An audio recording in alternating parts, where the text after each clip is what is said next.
When I look at old pieces of mine, even, going back to the 1970s, I've been writing music since I was about 10 years old, and some of the music I was writing when I was 17 is still performed. And it's a strange experience, it's a whole lifetime ago, but it's a bit like finding old letters that you wrote as a child or as a teenager or as a young man, and realising that you are the same person, essentially, but that in quite important ways you have changed almost without noticing. And it's quite a wistful feeling looking back at your thoughts and in my case music as a young man. I brought 3 very noisy kids up in Glasgow. The noise didn't seem to bother me there, but eventually it started to. I don't know, maybe it's just old age or something.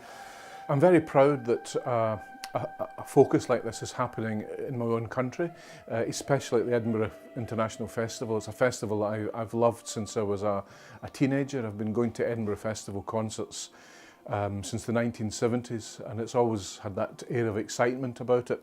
I've written 4 symphonies so far, and I always wondered if there might be a 5th one, and indeed the 5th one has come along. And in my case with the 5th Symphony there are actually 2 choirs and orchestra, and in Edinburgh for the first performance it's my old friends at the Scottish Chamber Orchestra who will be there playing.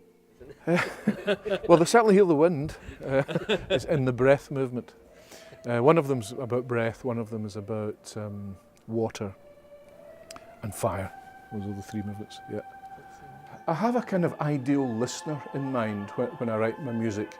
That ideal listener is as curious about music as I am, and is curious about making encounters in music that they have not made before.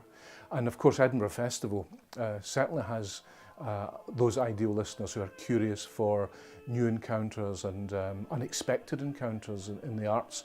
Then the communication can be really wonderful.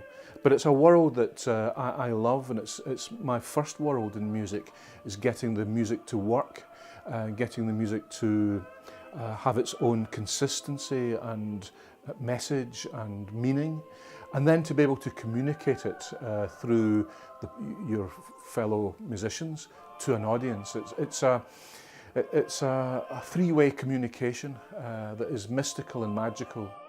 I have to relearn scores as a conductor, scores of my own, just in the same way as I'd learn whatever,